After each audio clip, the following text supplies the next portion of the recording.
رب اشرح لي صدري ويسر لي امري واحلل عقدة من لساني يفقهوا قولي. اللهم ربنا الهمنا رشدنا واعذنا من شرور انفسنا.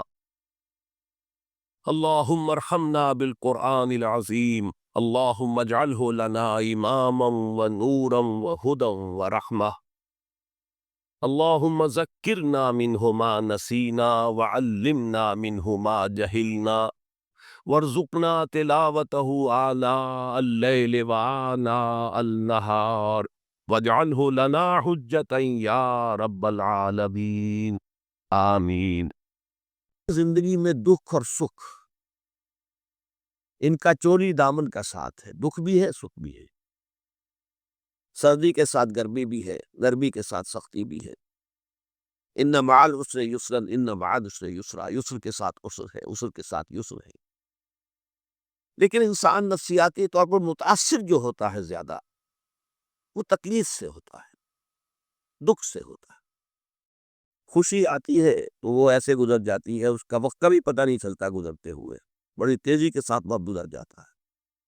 لیکن غم کا معاملہ ہو جائے تو ایک ان لہجہ جو ہے وہ بڑا کٹھن ہو جاتا ہے، بڑی مشکل سے گزرتا ہے۔ تو انسان کے احساسات پر زیادہ جو اثر آتا ہے وہ دکھ کا آتا ہے۔ بعض فلسفے دنیا میں ایسے ہیں کہ جنہوں نے اس دکھ، خاص طور پر جو حساس انسان اس کو محسوس کرتا ہے، اس کے اعتبار سے یہ کہا ہے کہ دنیاوی زندگی نرا دکھ ہی دکھ ہے۔ آپ کو معلوم ہے کہ تعداد انسانوں کی بہت بڑی تعداد ہے جو بدھ مت کی پیروکار ہے، اور بدھ مت کا کلمہ طیبہ یہ ہے، یعنی یہ ان کا اصل اصول ہے، جیسے ہمارے دین کا اصل اصول ہے لا الہ الا اللہ محمد رسول اللہ، کلمہ طیبہ۔ ان کا جو کلمہ طیبہ وہ یہ سروم دکھم، سب دکھ ہی دکھ ہے، سب مصیبت ہی مصیبت ہے۔ انسانی زندگی جو ہے وہ تو صرف دکھوں سے اور تکلیفوں سے عبارت ہے۔ اسی کو غالب نے بھی کہا ہے، آپ نے یہ شعر بھی غالب کا میں نے بہت سے دروس میں سنا ہوگا، یہ قید حیات و بند غم اصل میں دونوں ایک ہے۔ یہ قید حیات ہے، ابھی آپ حدیث سن رہے تھے الدنیا سجن المومن، مومن کے لیے یہ دنیا کی زندگی جو ہے جیل خانہ ہے، یہ قید ہے، قید حیات۔ جیسے جیل میں آدمی اپنی مرضی سے نہیں جاتا، بھیجا جاتا ہے، اپنی مرضی سے نہیں نکلتا بلکہ نکالا جاتا ہے۔ اسی طرح لائی حیات آئے قضا لے چلی چلے، اپنی خوشی سے آئے نہ اپنی خوشی چلے۔ تو دنیا کی زندگی جو ہے وہ واقعتاً ایک اعتبار سے قید خانہ ہے۔ قید حیات و بند غم اصل میں دونوں ایک ہیں۔ جب تک یہ زندگی رہے گی غم بھی لگا رہے گا، تکلیفیں لگی رہے گی، مصائب آتے رہیں گے، انسان کو دکھوں کا سامنا رہے گا، واسطہ رہے گا۔ موت سے پہلے آدمی غم سے نجات پائے کیوں؟ ظاہر بات ہے جب تک زندگی ہے تو غم ہے، تو موت سے پہلے نجات نہیں مل سکتی۔ اگرچہ اس کے بعد کا اگلا مرحلہ جو ہے، جو حقیقت کو جاننے والے ہیں وہ تو جانتے ہیں کہ اس کے بعد تو غم کا اور بڑا کڑا مرحلہ آنے والا ہے۔ اب تو گھبرا کے یہ کہتے ہیں کہ مر جائیں گے، مر کے بھی چین نہ پایا تو کدھر جائیں گے؟ اگر اللہ ہمیں معاف فرمائے، اپنی رحمت اور مغفرت سے ہمیں ڈھانپ لے، جیسے کہ حضور نے فرمایا اللہ یتغمدنی ربی برحمتہ، حضور نے فرمایا کہ کوئی انسان بھی محض اپنے اعمال کی بنیاد پر جنت میں نہیں داخل ہو سکے گا جب تک کہ رحمت خداوندی دستگیری نہ کرے۔ کسی صحابی نے بڑی ہمت کی، بڑے جرأت کا معاملہ کیا، پوچھ لیا کیا حضور آپ بھی؟ ظاہر بات ہے آپ بھی انسان ہے، آپ بھی بشر ہیں۔ قرآن مجید میں کہلوایا گیا اور انما انا بشر مثلکم۔ تو اگر آپ کہتے ہیں کوئی انسان جنت میں داخل نہیں ہو سکے گا محض اپنے اعمال کی بنیاد پر جب تک کہ رحمت خداوندی دستگیری نہ کرے، تو کیا آپ بھی اس قاعدہ کلیہ میں شامل ہے؟ آپ نے فرمایا ہاں میں بھی، اللہ یتغمدنی ربی برحمتہ، جب تک کہ میرا رب مجھے اپنی رحمت سے ڈھانپ نہیں لے گا میں بھی جنت میں داخل نہیں ہو سکوں گا۔ تو اس اعتبار سے اللہ تعالیٰ وہاں ہمیں بچا لے، لیکن جو وہاں نہیں بچایا گیا، اب ظاہر بات ہے کہ اس کے لیے جو مصیبت ہے وہ تو پھر دائمی ہے، ابدی ہے، دکھ ہی دکھ ہے۔ میں اس کی طرف زیادہ جانا نہیں چاہتا اس وقت، اصل میں میرا موضوع جو ہے وہ اس دنیا میں دکھوں کا علاج۔ اب اس اعتبار سے غور کیجئے دکھ دو قسم کے ہیں۔ قرآن مجید پر جتنا میں نے غور کیا، دکھ ایک تو وہ ہے کہ جو ناگہانی طور پر آ جاتے ہیں، اس میں ہماری کسی غلطی کو دخل نہیں ہوتا۔ وہ کوئی آفت سماوی ہے، کوئی زلزلہ آ گیا ہے۔ ابھی آپ کو معلوم ہے بھوج جو قصبہ تھا گجرات اسٹیٹ کا، انڈیا کا پورا ختم ہو گیا، اس میں بہت سے مسلمان بھی تھے۔ جب کوئی آفت سماوی آتی ہے تو وہ ظاہر بات ہے کہ پھر سب کے سب لوگ اس کی لپیٹ میں آ جاتے ہیں۔ زلزلہ آ گیا، کوئی اور طوفان آ جائے، جیسا کہ کئی مرتبہ آپ نے اخبارات میں پڑھا ہوگا، اس سال امریکہ میں بہت طوفان آئے ہیں، مشرقی ساحل پر بار بار طوفان آئے، وہاں بھی لوگ مرتے ہیں، وہاں بھی چھتیں اڑ جاتی ہیں، وہاں بھی تباہی جو ہے آتی ہے۔ اس حوالے سے ایک تو ہے وہ ناگہانی آفات، آفت ارضی ہو یا آفت سماوی ہو، زلزلہ ہے یا آفت ارضی ہے، طوفان آ گیا ہے، کوئی سائیکلون آ گیا یا آفت سماوی ہے، یا کوئی آسمان سے بڑا سا پتھر آ جائے۔ آپ کبھی کبھی اخبارات میں پڑھتے ہوں گے کہ ایک بڑی چٹان پاس سے گزر گئی، بہت بڑی خلائی چٹان جو ہے زمین کے قریب سے ہو کر گزر گئی، زمین بچ گئی، ورنہ اگر وہ زمین سے ٹکرا جاتی تو نہ معلوم کتنا بڑا یہاں پر تباہی کا معاملہ ہوتا۔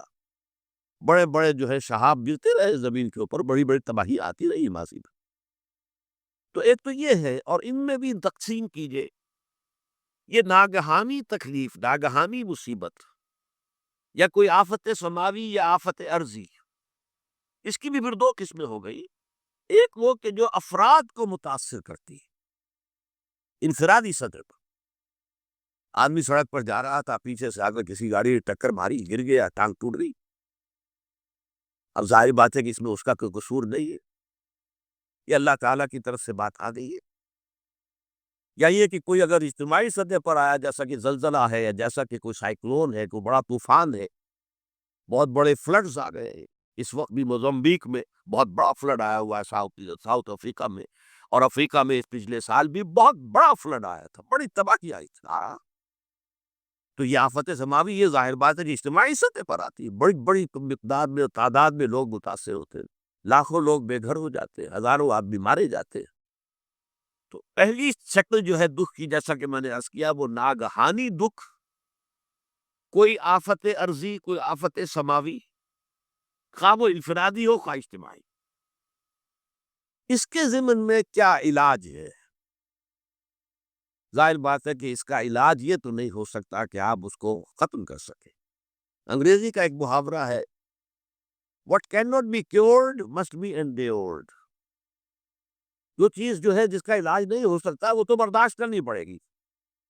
بعض بیماری ابھی ایسی ہے، ڈائبٹیز ہو گئی ہے، شوگر کا مرض ہو گیا، ڈاکٹر آپ کو بتائے گا کہ بھائی اب یہ مرض جائے گا نہیں، اب آپ کو اس مرض کے ساتھ ہی اپنے آپ کو ایڈجسٹ کر کے اپنی غذا وغیرہ اس کے مطابق طے کر لیجیے، ورنہ یہ کہ یہ نہ سمجھیے کہ یہ مرض چلا جائے گا۔ تو "What cannot be cured must be endured"۔ لہذا ان آفت سماوی و عرضی، چاہے وہ انفرادی سطح پر متاثر کرتی ہوں انسانوں کو، اور چاہے اجتماعی سطح پر، اس کا تو علاج ایک ہی ہے۔ عربی میں بھی ایک محاورہ یہ ہے کہ کسی نے پوچھا تھا کہ بچھو کے کانٹے کا کیا علاج ہے؟ البکاء الی الصباح، رات کو اگر کاٹا ہے کسی بچھو نے تو روتے رہو صبح تک، یہ علاج ہے، اس کا اور کوئی علاج ہے ہی نہیں۔ تو جو چیز لا علاج ہے اسے برداشت کرتا، گویا کہ یہاں جو اصل شے ہوگی کہ دنیاوی آفات، عرضی و سماوی آفات، ناگہانی آفات، ناگہانی مصیبتیں، ان کے ضمن میں ہمیں ایسی شے کی ضرورت ہے جو ہمارے اندر برداشت پیدا کر دے، اس کو جھیلنا آسان بنا دے، ہم اس کی وجہ سے بجھ کر نہ رہ جائیں، ہماری ہمتیں جواب نہ دے جائیں، ہمارا ارادہ ختم نہ ہو جائے، ہمارا حوصلہ پست نہ ہو جائے، بلکہ برداشت ہو، جھیلنا ہو، تحمل۔ ابھی بٹر صاحب کہہ رہے تھے اللہ تعالیٰ ذرا سا متحمل ہے، میں نے کہا یہ بہت غلط بات کہہ رہے، اللہ بہت متحمل ہے۔ وہ ذرا سا تو یوں سمجھیے کہ ان کے کہنے کے انداز میں یہ بات آ گئی، ذرا سا رحیم بھی ہے، نہیں وہ بہت رحیم ہے، بہت متحمل ہے، بہت حلیم ہے۔ لیکن یہ کہ ہمیں یہ جو آفات سماویہ اور عرضیاں ہیں جو ہمارے اوپر آ جاتی ہیں اللہ کی طرف سے، ان کے ضمن میں ذہنی ایک ایٹیچیوڈ پیدا ہو جائے، سوچ کا ایک خاص رخ بن جائے، انسان کے احساسات ایک خاص طرف پر ڈھل جائیں، تو پھر ان کو برداشت کرنا آسان ہو جاتا ہے۔ اور وہ کیا ہے؟ وہ ہمارے ایمان کا لازمی تقاضا ہے۔ ایمان ہمیں یہ بتاتا ہے کہ کوئی مصیبت اس زمین میں آتی ہے نہ تمہاری جانوں پر آتی ہے بغیر اذن رب۔ جو کچھ آ رہا ہے اللہ تعالیٰ کے فیصلے سے آیا ہے۔ یہ کوئی اندھا بہرا مادہ نہیں ہے، یہ کوئی اندھا بھینسا نہیں ہے کہ اس نے آ کے آپ کو ٹکر مار دی ہے، نہیں نہیں نہیں، یہ تو سمیع و بصیر، علیم و خبیر اللہ اور حکیم اور قدیر اللہ کا فیصلہ ہے۔ لہذا یہ من جانب اللہ ہے، اس کو تم سمجھو یہ اللہ تعالیٰ کی طرف سے ہے۔ اور جب اللہ کی طرف سے ہے تو سورہ آل عمران میں فرمایا بیدہ الخیر، اس کے ہاتھ میں تو خیر ہی خیر ہے۔ یعنی بظاہر تمہیں محسوس ہوتا بھی ہو کہ یہ میرے لیے تکلیف دہ بات آ گئی ہے، تو اس کو یوں سمجھو کہ اس کا نتیجہ جو میرے حق میں نکلے گا وہ خیر ہوگا۔ فوری طور پر تو تکلیف ہے، مجھے اچھی نہیں لگ رہی، ناگوار ہے، لیکن نتیجہ اس کا خیر نکلے گا۔ جیسے بچہ بیمار ہے، ماں اسے دوا پینے پر مجبور کر رہی دوا ہے، وہ تو سمجھتا ہے اس پر بڑا ظلم ہو رہا ہے۔ یا آپ لے گئے اسے ڈاکٹر کے یہاں ٹیکا لگوایا ہے، وہ تو چیخ رہا ہے، رو رہا ہے، لیکن آپ کو معلوم ہے، کاش اسے بھی معلوم ہو جائے کہ یہ میرے خیر کے لیے، میرے بھلے کے لیے۔ اگر اسے یہ معلوم اور محسوس ہو جائے تو اس کی تکلیف اس کے اندر بہت کمی آ جائے گی، وہ سہاگ لے گا، اس کو وہ برداشت کرے گا۔ اس حوالے سے اس کا جو ہمارے دین میں اس کا نام ہے، اس ذہنی کیفیت کا، ان احساسات کا، اسے اب کہتے ہیں تسلیم و رضا۔ جو کچھ آ رہا ہے اللہ کی طرف سے آ رہا ہے، لہذا سر تسلیم خم ہے۔ اے اللہ ہم قبول کرتے، رضا، ہر حال میں تیری رضا پر راضی، جو تیرا فیصلہ ہے ہمیں بصر و چشم قبول ہے، تسلیم و رضا۔ ہم بھی تسلیم کی خو ڈالیں گے، بے نیازی تیری عادت ہی صحیح۔ اللہ تو بے نیاز ہے، لیکن اے اللہ تو ہمارے لیے جو بھی تکلیف کا تو نے فیصلہ کیا، ہم تسلیم کی خو ڈالیں گے، عادت پیدا کر لیں گے اپنے اندر کہ ہر چساقی ماریخ عین الطاف است، کہ میرا ساقی میرے پیالے میں جو کچھ ڈال دے یہ اس کا لطف و کرم ہے۔ یہ مقام رضا ہے، یہ ایمان کا ایک ایسا تقاضا ہے کہ جس کو ہم کہیں گے ایمان کی حلاوت، ایمان کی مٹھاس۔ اگر آپ کا منہ کڑوا ہو جائے تو آپ چینی کھاتے ہیں تاکہ منہ کا ذائقہ ٹھیک ہو جائے۔ اگر تکالیف کی وجہ سے، دکھ کی وجہ سے آپ کے احساسات کے اندر کوئی خرابی پیدا ہو رہی ہے، یہ جو مقام رضا ہے یہ اس کے لیے قند ہے، یہ اس کے لیے چینی ہے، یہ اس کے لیے شہد ہے، یہ اس کی تلخی کو ضائع کر دینے والی شے ہے کہ اللہ تیری رضا پر راضی، راضی برضا رب۔ اب اس کے ضمن میں سمجھئے، یہ تو اصولی بات میں نے آپ کو بتا دی۔ اس کی تین کیفیات ہو سکتی ہے، کیوں اللہ کی طرف سے یہ چیزیں آتی ہیں۔ سب سے پہلی شے ہے، اب وہ جو آیات میں نے سنائی تھی وہ سن لیجئے پہلے ترجمہ۔ سورہ تغابن میں فرمایا ما صاب من مصیبت الا باذن اللہ، دیکھو کوئی مصیبت تم پر نہیں آ سکتی، نہیں آتی مگر اللہ کے اذن سے۔ وَمَن یُؤْمِن بِاللَّهِ، اور جو شخص اللہ پر ایمان رکھتا ہو، یہد قلبہ، اللہ اس کے دل کو ہدایت دے دیتا ہے، اس کے دل کو سکون عطا کر دیتا ہے، وہ راضی برضائے رب ہو جاتا ہے، اس میں شکوہ نہیں رہتا، اس میں شکایت نہیں ہوتی، اس میں تلخی نہیں ہوتی، کیوں ہو گیا، کیسے ہو گیا، کیوں ہو گیا، نہیں ہونا چاہیے، نہیں نہیں نہیں۔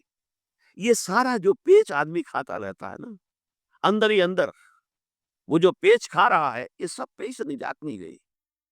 برو کشید سے پیچا کے ہست و بود مرا، کہ اقدہا کے مقام رضا کشود مرا۔ یہ پیچ کھانا جو ہے، پیچا کے ہست و بود، اس سے اللہ تعالیٰ نے مجھے نجات دے دی ہے مقام رضا کے ذریعے سے۔ کتنے بڑے بڑے عقدے میرے حل ہو گئے اس مقام رضا سے، کہ اقدہا کے مقام رضا کشود میرا، میرے تو بہت سے عقدے اس سے حل ہو گئے۔ اس حوالے سے ایک موٹی بات تو یہ ہو گئی، لیکن اب اس کو تین حصوں میں تقسیم کیجیے۔ پہلی بات یہ کہ یہ اللہ کی طرف سے آزمائش کے طور پر آتے ہیں۔ آزمائش، میرا بندہ اس پر صبر کرتا ہے یا نہیں، یا میرے خلاف بکواس کرنے پر آمادہ ہو جاتا ہے۔ اللہ تو ایسا ہے، اللہ نے تو ہم پر کبھی کرم کیا ہی نہیں ہے، اللہ تو ظالم، معاذ اللہ معاذ اللہ معاذ اللہ، کہیں ایسا تو نہیں۔ میرا بندہ جو ہے تکلیف کو جھیلتا ہے میری وجہ سے، یہ سمجھ کے کہ اللہ کی طرف سے آئی۔ یہ صبر جو ہے یہ بہت بڑی کامیابی ہے اگر انسان کو حاصل ہو جائے، اور اس صبر کے نتیجے میں دو اور باتیں پیدا ہوتی ہیں۔ یہ مضامین علیحدہ علیحدہ دروس کے اندر آتے رہے ہیں، لیکن آج ایک نئے عنوان کے تحت جمع ہو کر آ رہے ہیں۔ پہلی بات یہ ہوتی ہے کہ یہ امتحان کا نتیجہ کیا نکلتا ہے کہ آپ نے ایک امتحان پاس کیا تو آپ کے اگلے درجے میں ترقی ہو جاتی ہے۔ 5ویں کا امتحان پاس کر لیا نا تو 6ٹھی میں جائیں گے، اب 6ٹھی کا امتحان پاس کریں گے تو 7ویں میں جائیں گے، 7ویں کا پاس کریں گے تو 8ویں میں۔ درجہ بدرجہ انسان کی دینی، ایمانی اور روحانی ترقی کا ذریعہ یہ آزمائش بنتی ہے۔ جتنا اس میں صبر ہوگا، جتنا اس میں تسلیم و رضا جو ہے آپ حاصل کرتے جائیں گے تو آپ کے درجے بلند ہوتے چلے جائیں گے۔ آپ کا امتحان کڑے سے کڑا آئے گا، بڑے سے بڑا آئے گا، مشکل سے مشکل تر آئے گا۔ ایک وقت میں ایم اے کا امتحان بھی آپ کو دینا ہوگا، ایک وقت میں ہو سکتا ہے پی ایچ ڈی کے لیے تھیسس آپ لکھیں، پھر اس کے اوپر جو ہے ٹیم بیٹھی ہوئی اور آپ سے وہ بحث کرے، جرا کرے آپ سے، وہ بھی کرنا ہوگا۔ لیکن یہ کہ اگر پرائمری ہی میں فیل ہو گئے تو اس کا سوال ہی پیدا نہیں ہوتا کہ کبھی آپ ایم اے کا یا پی ایچ ڈی کا تھیسس بھی لکھیں۔ اور اسی کو دوسرے انداز میں کہا گیا ہے قرآن مجید میں، بولے یبلی المومنین منہ بلان حسنا۔ اصل میں ابلا کہتے ہیں، بلا یبلو جو ہے عربی زبان میں آتا ہے آزمانا۔ خلق الموت والحیات لیبلوکم ایکم احسن عملا، یہی معنی ابتلا کے، ابتلا یبتلی آزمانا۔ ابلا یبلی جو آتا ہے باب افعال سے، اس میں آتا ہے کسی کو کسی تکلیف میں ڈال کر اس کو نکھارنا، کہ اس کا جوہر نکھر جائے، اس کے اندر جو خیر ہے وہ اور چمک جائے، لوگوں کو بھی معلوم ہو جائے کہ یہ شخص اس مقام کا اہل ہے، اس کے اندر یہ صلاحیت ہے، اس میں یہ قوت